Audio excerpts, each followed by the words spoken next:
world took an interesting turn while we were all on our various vacations, PCSing away from West Point, huh, gents? May you live in interesting times.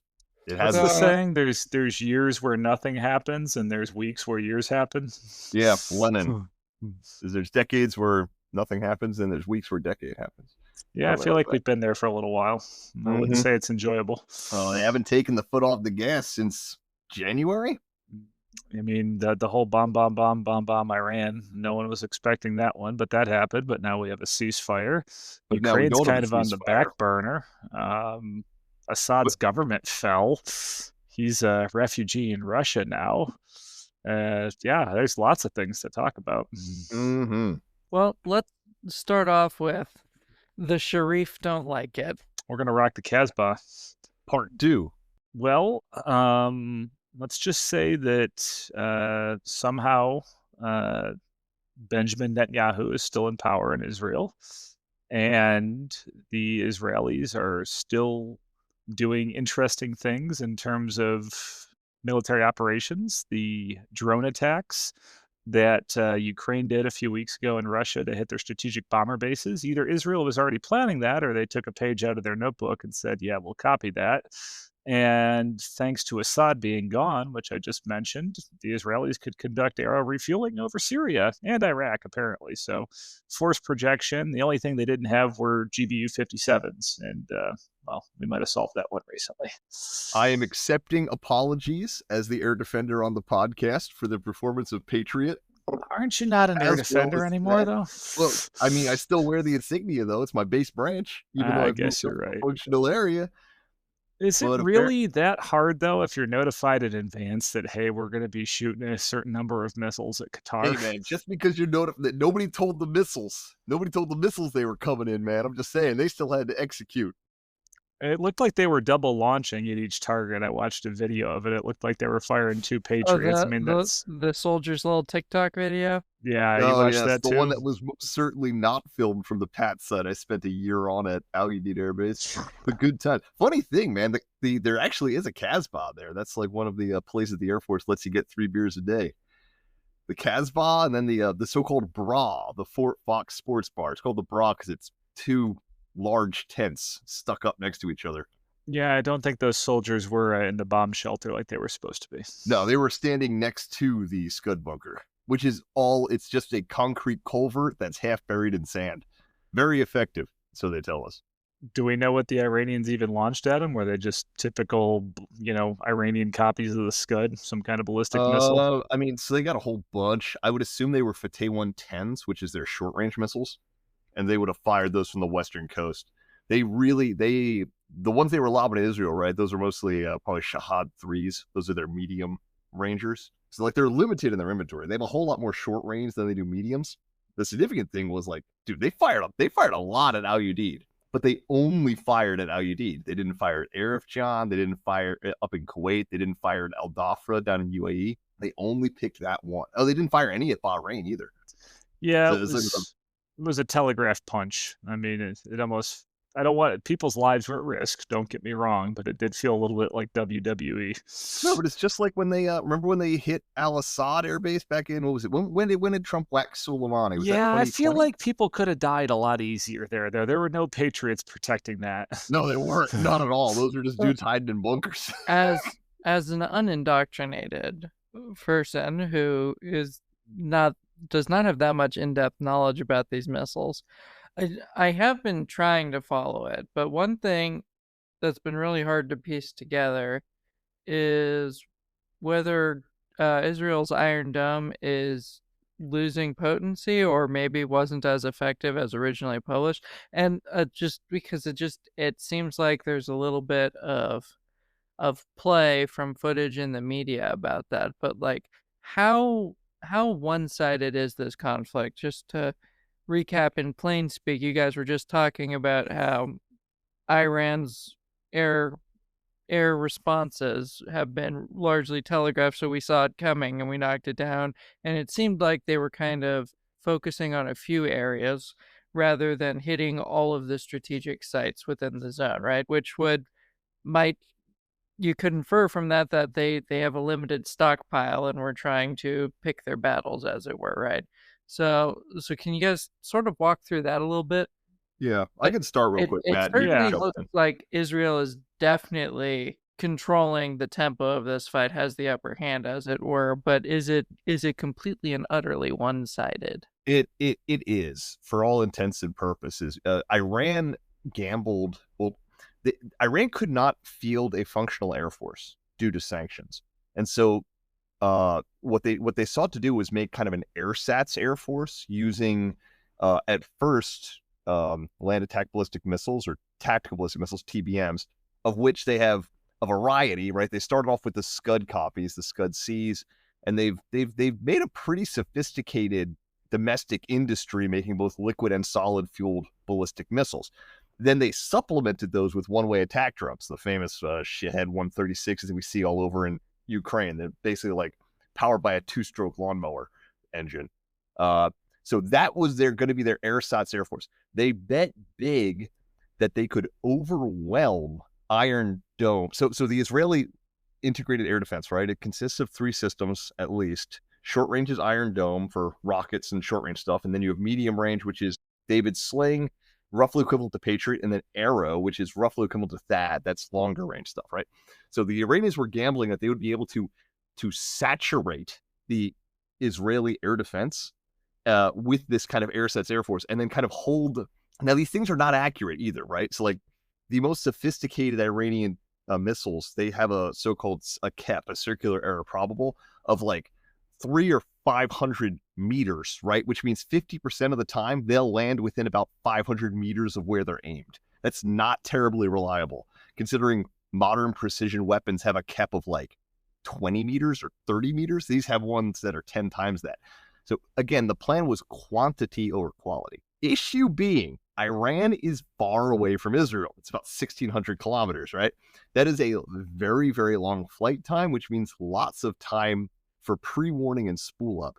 So I think like the first time when they launched their first big attack last April, I think it was, it was supposed to be this kind of sophisticated combo wave of cruise missiles, one-way attack drones, trying to land at the same time as their ballistic missiles and then overwhelming the Israeli integrated air defense. The thing was, it took so long for them to spool up that most of their drones and cruise missiles are shot down over Iraq and Jordan by the Israeli Air Force, as well as our Air Force and the Jordanian Air Force later, and the cruise missiles. And then when the ballistic missiles are coming in, they're almost all shot down. The ones that are not shot down are the ones that are not hitting any actual targets, like the ones that land in the Negev desert. Yeah, and I do have some figures to add to that. Perun did a pretty good rundown of this recently. I did some of my own research prior to the video, but essentially, by the numbers so far, low end, the Iranians have launched 370 ballistic missiles, high end 550. We go ahead and use the low end figure, 370. So far, 28 Israelis have been killed by Iranian missile strikes. That means it takes 13 ballistic missiles for the Iranians to kill one Israeli, with a cost of between $1 and $3 million per ballistic missile. Yeah, assuming they're Shahed 3s.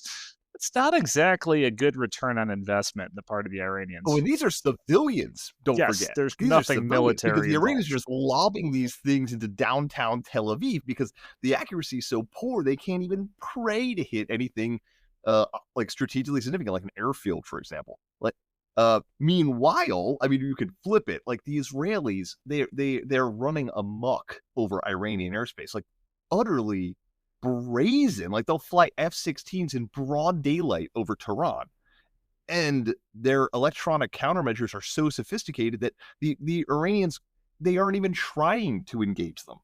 Most likely due to jamming or stealth and other things. I've never seen anything like it. We haven't seen anything about the Iranian Air Force in action either. The Israelis have. Oh, it doesn't Yeah, exist. doesn't. Yeah, I've seen some great drone videos of well, it makes me sad, but of like F-14s and F-5s getting smashed, just Oh sitting yeah, on the the runway. last They're not active even Tomcats in the world. rest in peace, Maverick. Yeah, So, those ones were not operational, but yeah, speaking of aircraft, are there any documented reports that a certain number of American bombers flew overseas, bombed Iran, and came back? I mean, there was a press conference this morning about that, Right. Well, right? that's my question. is our stealth technology that sophisticated, or other people's radar capacities so very much not?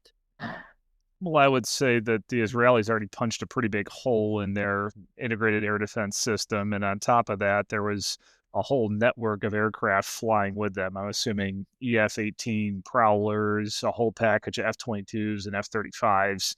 I mean, they weren't I'm just sending. I'm more thinking of the trajectory those bombers would have taken from the nearest strategic base. I'm not sure where they left off from. Well, they Um, flew from Whiteman Air Force Base in Missouri, but apparently some OSINT guy who's not even OSINT being open source intelligence on Twitter, was able to say, "Hey, I saw 9 B-2s flying Oh yeah, I east." saw that. Yeah, It was some pretty, yeah. random dude He in posted Missouri. it. He was the only dude who posted it. He's like, I saw these B2s flying east. Like they're supposed to be flying west. That's kind of funny, isn't it? Like 12 hours later, like, hey, wow, they bombed Iran. I did think it was an interesting feint that they did with the movement of the bombers to, well, I guess they were supposedly flying over to Diego Garcia, but it's one of those things where, watch the player, not the basketball. It is, I used to play basketball. I had a feeling it was going to be east because I saw a whole network of tanker aircraft going east. If you want to support a Mm-hmm. mission Iran, B-2s don't typically land on the ground in places like Qatar, Kuwait, anywhere over there. So they're going to need tankers. If you've moved about 40 tankers to Europe and the US in the week preceding the strike, that hints at where the actual avenue of attack is going to be. The OSINT dudes on Twitter have been eating really good about this stuff. Like it's been very remarkable the things they've been, like that tanker stuff they gleaned from like open source flight logs. Because those things were flying registered through normal flight lanes. They're like, wow, that sure is a lot of Yeah, I tankers. wonder what they're doing over there. And a lot of people said we were going to be refueling the Israeli aircraft, but I don't really that's not why. Everyone knows now in retrospect why it was. The Israelis weren't having any problem refueling their own aircraft because they're flying unopposed over Syria and Iraq at this point. They can just do racetracks above other people's countries, violate their airspace, and it's not like they're going to do anything about it. It's yeah. It's not violation of airspace when it's, failed states. so circling back to the Shaheds you mentioned, Pete. I found it interesting because I feel like we still don't have a definitive answer or necessarily a body of knowledge on the best way to incorporate aerial drones into combat at this point. And I only bring that up because I was recently circling back on the Ukraine conflict, trying to figure out what was going on back there. Because, I mean, I was never on the cutting edge of it to begin with. And one of the things I was saying was just these fields of dead no man's zone just strewn with fiber optic cables. It looks like just like a giant cat's cradle or somebody unwound 1,000. Yeah. Um, and then you compare those with the decidedly not fiber optic cabled drones that are used for these long range one way strikes. And I don't know, they'll just because those exist on two polar extremes of this one spectrum of how do you control these drones, and it doesn't seem like anybody has a clean answer for it yet. I think we get two very good examples though, because we have the Iranians trying and failing to saturate the Israelis using, I think they used like 200 or 300 Shahed 136s on their April attack, and none of them get through. They're all shot down, and a lot of them are shot down by fighter aircraft using cannons, right? Because these things are literally target drones. They're flying at like 140 miles an hour at a steady velocity on a steady vector. It's as easy as anything, over 1,000 miles.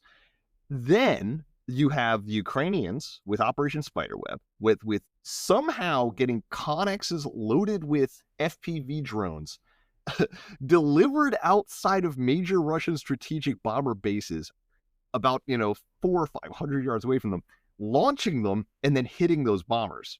And then you also have videos of the Mossad doing the exact same thing within the borders of Iran, again with small one-way attack drones within a few hundred yards of their targets.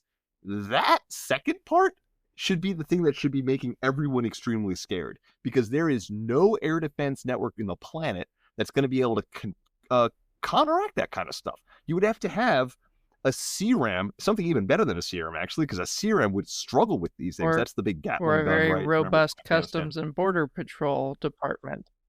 extremely robust. Yeah, one much more robust than the Russian border, obviously, or the Iranian border with Iraq, for that matter. Right? I mean, that's your best answer. Honestly, is trying to catch these guys before they can even get in. Because if they get in position, that is the big danger. When the drones are up close to you and launched from an unsuspecting direction, remember radars, right? The more powerful the radar, the more bulky it is, and that means it can only be put in one direction. All right, these 360 radars are necessarily low resolution and weak.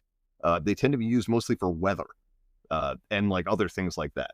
So like that's the absolute nightmare is getting these smaller drones up in close and personal, like within knife fight Well, range. I mean, it goes back to the age-old maxim of shoot the archer and not the arrow. When you're dealing with individual drones, yeah, it's going to be a lot more difficult than killing the thing that's launching them. And when you're able to set up a drone factory in downtown Tehran, or if you're the Ukrainians and setting one up next to the FSB headquarters, you're way ahead of the game at that point. Didn't the Ukrainians control those spiderweb drones from They like did, and I Kiev? also read that they had autonomous guidance. If you look at the videos of them, when they were jammed or they lost signal, some of them have fail-safe blinking in red letters, and apparently that was AI programming that they were able to do, and the Ukrainians actually used the Russian airframes that they have at their, air museum, and they were able to use that and program the drones based upon those on where to strike in terms of the wing routes on the Tu-95s and essentially the spine of the aircraft of the Tu-22 M3s. So they trained the drones to Yes. attack weak points in case of jamming when it loses Yeah, guidance talk from about central. having, solid backup planning. The tech is there. The tech Well, is there, that's dude. the It's next yeah, logical not progression surprising. because otherwise, not only do you have a lagging response from the human who's controlling the remote, having to process that information and then transmit it to the drone, and then once that's cut off, that's not even an option anymore. So even before you start talking about electromagnetic shielding and buffering and jamming of these drones, like AI was always going to be the ultimate pilot for these drones, whether or not people were going to be comfortable with that idea. Like in the US, we are very uncomfortable with the idea of humans not being in the loop of this kill chain. We still have explicit DoD instructions that stipulate this, but like it's inevitable. Yeah. The Israelis are I'm pretty sure the Israelis have essentially admitted that they've used autonomous targeting in Gaza. I'm almost positive of that. I think I read that somewhere. And I'm sure it's happening in Oh Iran as well, I well. mean, yeah, they like it's a hang up that we have imposed on ourselves as the U.S. I'm not even sure how many other people also agree to it. I mean, it's this moral conundrum, though. I mean, if you can make a drone that's more precise and accurate than a human being, but you can't hold the drone accountable, what choice do you take? Do you take the human who has errors, but you can hold them accountable for their decisions, or do you choose the computer, which is generally going to be more accurate, but there's no one to blame if it messes up? There'll always be a lieutenant or a captain around to Somebody had to take the fall. program its coding, right? We'll blame that person. So just to switch topics for the next few minutes before I wanted to really switch topics, U.S. bombed Iran. That kind of feels active war-ish. What are our thoughts on this? Like, was that a justified action to bomb their nuclear weapons manufacturing R&D facility? Well, I mean, the Secretary of State said we are not at war with Iran. We're at war with Iran's nuclear program, right? This seems like a And distinction then without a difference. So Iran. we don't hate the people, we just Oh hate the yes. evil governance structure. Well, yeah, but again, it's this restraint, right? This unusual restraint on both sides, where we only drop bombs on this one target. We apparently tell the Israelis not to knock off the Ayatollah because that would be excessively destabilizing. And then also the Iranians tell us before they counterstrike, and For then those of nobody gets you who are hurt. not aware of the irony of that statement, the US was largely, and the UK, but also the US, was largely responsible for the original destabilization of Iran in 1979, which opened the way for Grand Ayatollah Khomeini to come to power. Unforeseen consequences. Yeah. Yeah. But Foreseeable, again, but unforeseen I'm not consequence. saying So what I'm seeing though is an administration that's incredibly gun shy about getting. I mean, they're always saying no boots on the ground, no boots on the ground. They're incredibly gun shy about getting entangled even further in this situation. And I think what they're really hoping is that the Iranians just come to the table and say, hey, we don't want nukes anymore. We know what you did to Saddam Hussein and Omar Gaddafi after they stopped getting their nuclear programs, but we're going to stop getting our nukes and we're going to be great. We're going to go, it's going to be fantastic. We're going to go get a hot dog Yeah, and hang out. I don't know. If you're Iran, what has the nuke program brought you except excessive destruction to yourself and your allies? They've spent over $500 million on it. They have nothing to show for it.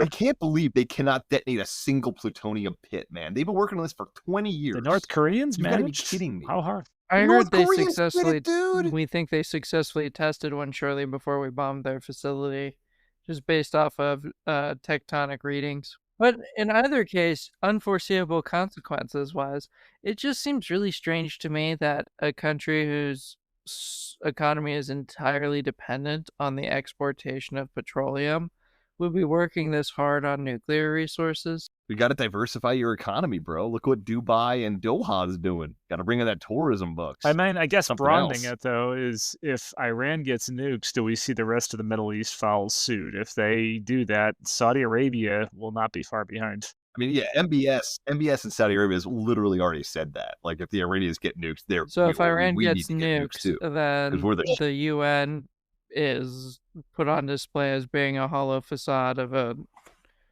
international organization. Well, if not the UN, then at least the NPT, right? The Non-Proliferation Treaty, the one that we bent the rules for the Indians and the Pakistanis and the Israelis. But No, the technically, Israelis don't are have nukes definitely either, a right? rogue state under the NPT. No, it's Careful, them we'll in get North canceled if you say Korea. I was covered in my IR classes, man.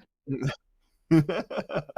So, with all of this going on, one thing that I was kind of thinking about is what is China up to? Because this seems like a perfect recipe for them to start making strategic moves again, since other than the economic sanctions, or excuse me, the tariff war, the U.S. seems wholly preoccupied. So you'd think you'd see more activity. I have an article actually pending with MWI about that. It's with John Amble right now, but it's about this exact same thing. It's about the U.S.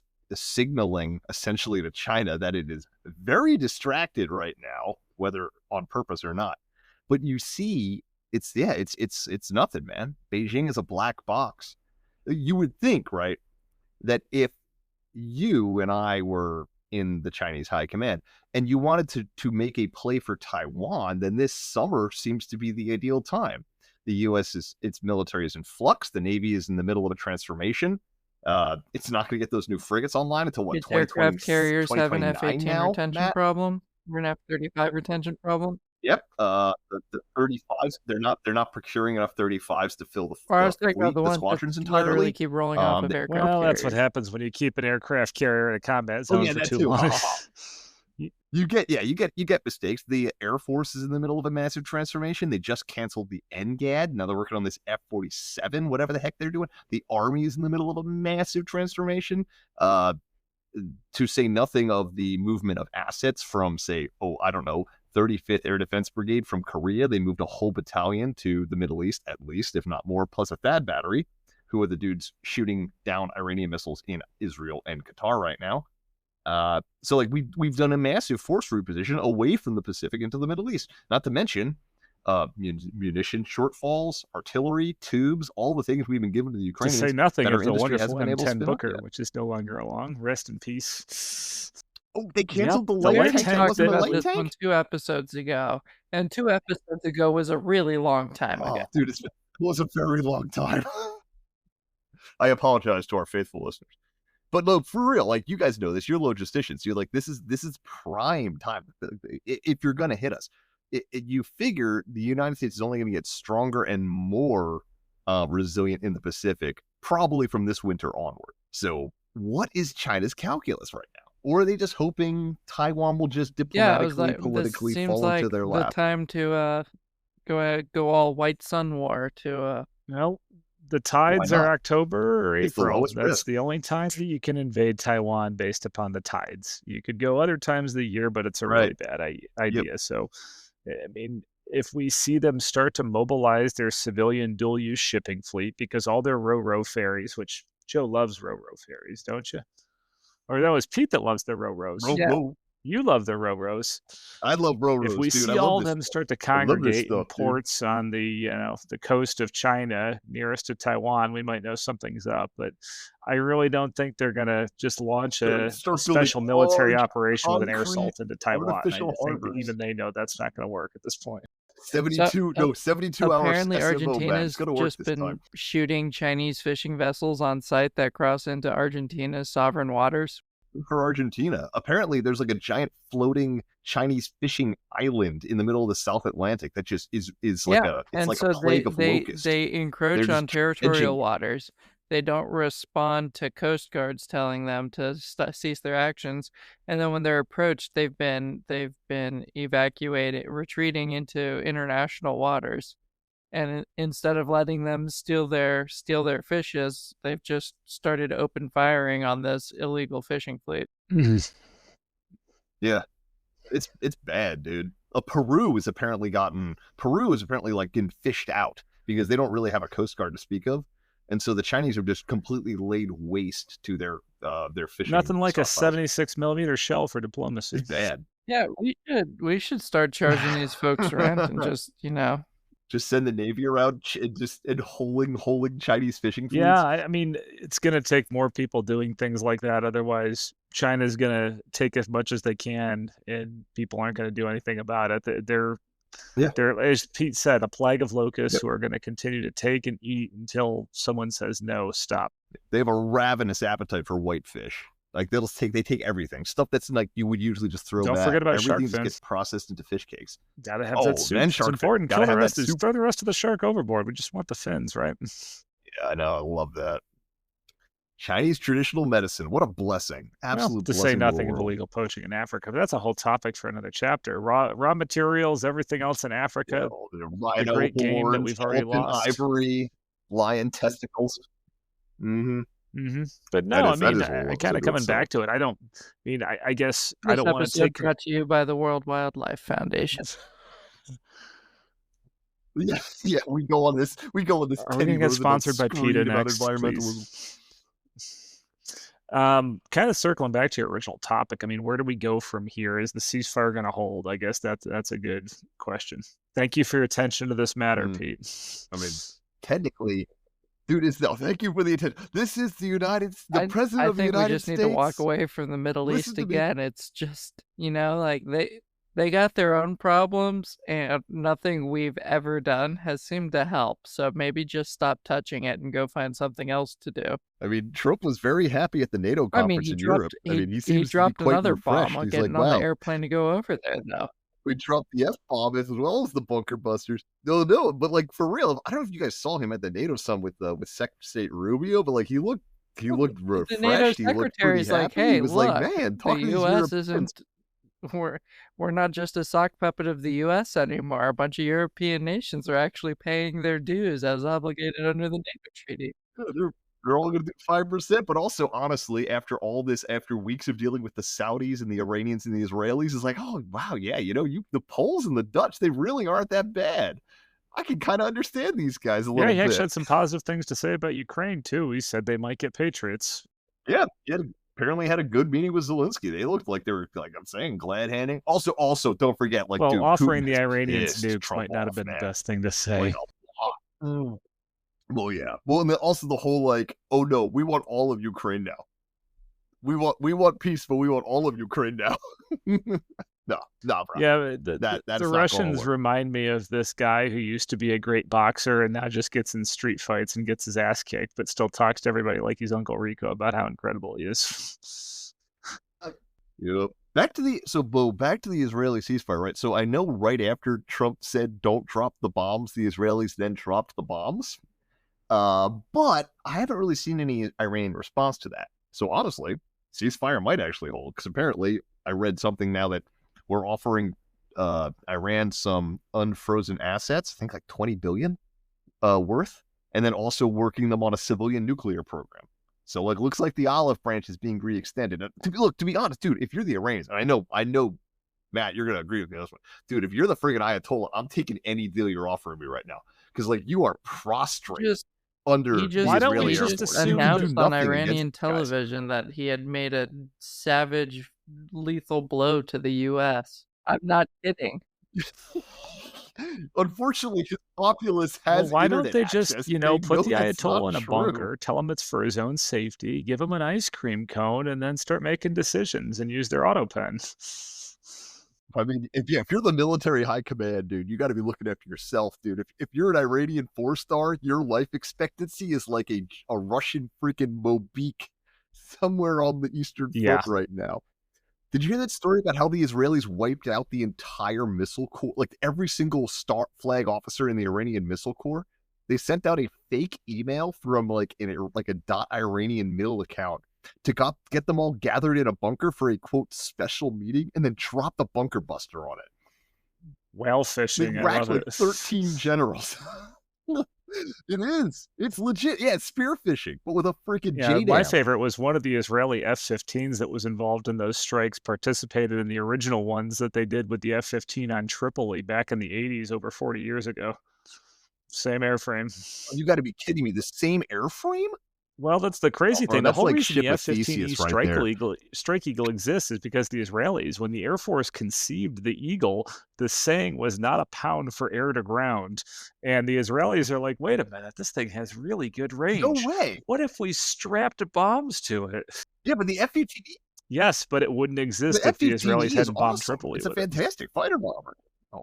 Oh, you're right. I remember this now. I remember reading a book about this in like the post-Vietnam Air Force. Not a pound The for air to F-15 ground. was literally That's all it's just going to built to do. be a It's never going to mid-killer. have air to ground ordnance of any kind. So Yeah. That is funny. But because America always over-engineers the hell why out of not? its We can fighter strap aircraft. bombs to it. So yeah, talk about ship of Why Theseus though, not? 100%. Yeah, Yeah. same airframe probably. I'm sure it's been overhauled a half dozen or Mhm. more times. Yeah. Maybe there's a couple of rivets. It's like saying that are the still in USS there. All Constitution is rest the has been same one that completely fought in the traded War out. 1812. Sure it is. All right. And since we're back on the USS Constitution again, that's about the signal for wrapping this up. Final thoughts, gentlemen? I think we're good. It's good to be back. I feel like we're back. I can't wait to pick this up in a week when I've been proven wrong about literally single thing I just said, and then I have to do another. Well, maybe we'll get to see your redaction face and next an time. Now apology. you're just this, amorphous blob that says P on it. I hope so. Yeah, I know. All right, All Plato. right. Well, thank you all for listening, and hopefully you'll be able to hear from us again next time. Good night.